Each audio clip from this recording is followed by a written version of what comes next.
Is the sheep preaching hate? It says, I'm not going to let the wolf eat me anymore. If the wolf comes in here, next time he comes in here, I'll do whatever I have to do to keep him off my back. Is the sheep violent or is the wolf the violent one? He wasn't teaching hate, he was teaching common sense. You know, somebody's knocking you over the head, stop them. Do whatever you have to do to stop them. You know, the ones that were knocking him over the head were afraid of him, of the fact that he might swing back. So they said, no, he's teaching hate, he's violent. Absolutely. And so that's one of the things. I'm going to play this video real quick. You know, that's profound. And what you just said there is impactful. I want to play this video, and I want to come back with a little bit of commentary in regards to that. Let's take a listen as to what they recently put out. And honestly, this is going to be interesting. You understand what I mean? All right. I bet.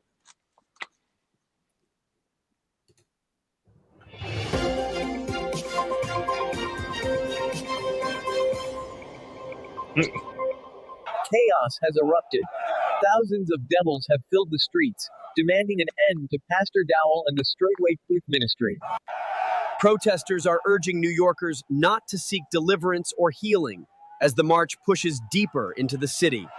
Why are you here today? We can't let Straitway keep setting people free. They keep casting us out. Where are we supposed to live? Officials estimate over 10,000 devils have gathered here, calling Straitway a threat to their way of life. Straitway, when hell marches against you, you're doing something right.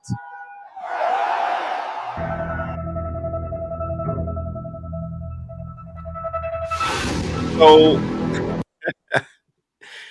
as you can see, right, a shot, a dig. My thing is this, okay? They had to go and get the help of AI in order to try to defend themselves, you know, because they getting beat down to a pope over there. Shout out to all the haters over there at Straitway. You understand what I'm saying? They getting beat down to a pope over there. So they had to run and go get some more AI to be able to help them out with maybe some PR, right? Some control, damage control. What is your thoughts on it? Because now we just got done talking about the deliverance and the level of time, and they're talking about some Straitway. You're gonna get set free here. This is the deliverance ministry. Like they're you know what we're doing out here is protesting for them to stop deliverance, right? I believe that I'm literally been talking about. Listen, deliverance is great, but the conditions of y'all hearts, the leaders of y'all, the conditions of y'all hearts is absolutely terrible. It's trash. And you just got done speaking on the fact that you came with a serious situation and literally was brushed off, right? A serious need and literally was brushed off. The conditions of y'all hearts is wicked. It's you got all kinds of evil imaginations going on in y'all heart. And so the conditions of your heart is what the problem is. You casting out devils. I don't believe anybody complained about that. Not one time. But the conditions of your heart, the way that you're treating people is something that is a real problem. What saith you? Yeah, I'll say just identifying that, like whenever people begin to speak out or when you see people come together that left, when you're leaving high control groups like that, the narrative is always to quickly make it like the devils are gathering, or you know, it's these people coming together to stop the truth, you know, and it's like that's not spiritual warfare. Okay, that's like, see that for what it is, which is like you said, the damage control. And all it is just a manipulation tactic to discredit and to do that isolating that they do and really just prevent people from comparing stories. Like you're supposed to hear both sides and connect the dots, and that stops you from doing that. And this tactic keeps people from listening to their own nervous systems. It stops you from asking those questions. So that was just, it looks bad. It's like you're getting desperate, you know. I hate to say that. It just actually I really don't. It's just what I mean by that is just sad. You know, it's sad that it's still going this long and like this is what it comes to. This is how, like, this is what they're doing, you know. But yeah, deliverance alone is not enough. It's not, because that's the spiritual bypass. You using these rituals to avoid doing the deeper work. And in reality, it's the people in charge don't really know how to do the deeper work. They don't have the understanding that is really needed. And you just label it as spiritual and wisdom, and in your mind that puts them somewhere where they're really not. You can bring them back down to like, these are just people, and not only that, these are wounded people that need to heal themselves. They need to heal their relationships. They need to reparent themselves. They can't deliver you, if they still need the work done too. We need more than deliverance. Absolutely.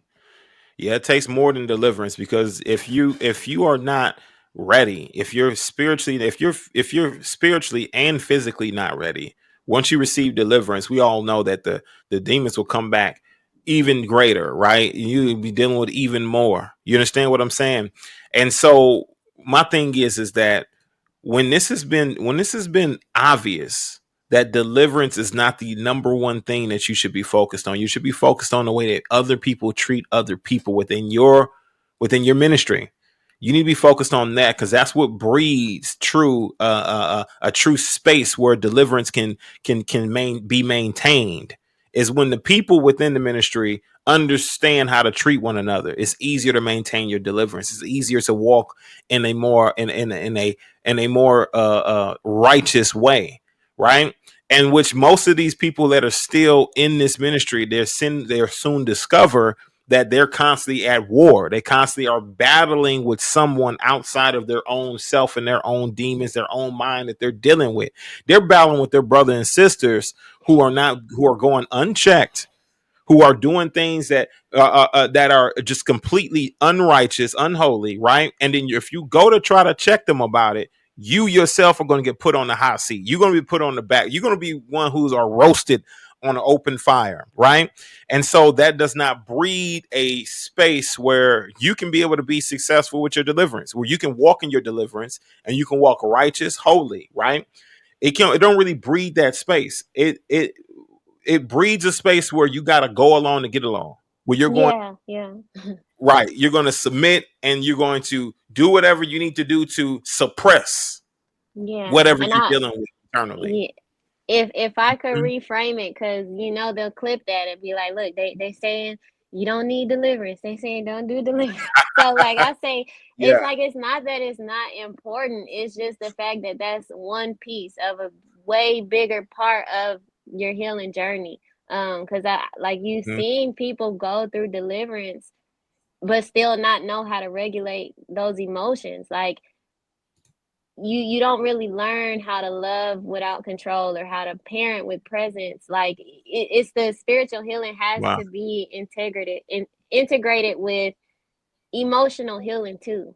Like I said before, humanizing the experience. Like, they take reality out of it and just everything is the book. Everything is the book. It doesn't matter what is going on around you right now. It doesn't matter what it looks like. It's just, what does the book say? And it's like, that is not necessarily bringing good result, because it's like, I'm a human too. I'm still feeling these things. And so you can make deliverance this revolving door. And then I've seen it. Like, you'll just use that as a way to get by. You keep going back to get deliverance, but the root is never really addressed. And we need spaces where all parts of the body are cared for, not just the spirit. You have a soul and a body and a mind as well, and that's what's missing. Right. Absolutely. That is what's missing. Now, that is obvious. That is obvious with this whole thing. And what I want to do real quick right now, because I know that we got a few things, and what Brother Steve is saying, as far as them being at that cardinal, right? They're thinking more of the flesh. They're warring with the flesh and things like that. But what they're so concerned about is what you can see and not what you cannot see, right? The spiritual battle that's taking place within you, that you need to cleanse yourself, that others may taint or hinder from growth, things like that. And so I'm glad you reframed that, because my thing is this, right? Deliverance is extremely important, but your environment after your deliverance is even the more so important. Your environment, how toxic it can be, right?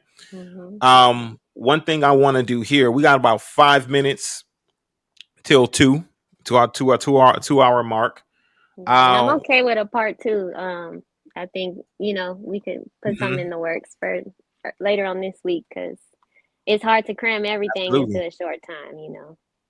Absolutely. Yeah. So I know it for sure, because what we covered here today, all right, is just the surface level of your journey, of your testimony. And honestly, it confirms and it also exposes and reveals some of the truth as to what we've all been talking about.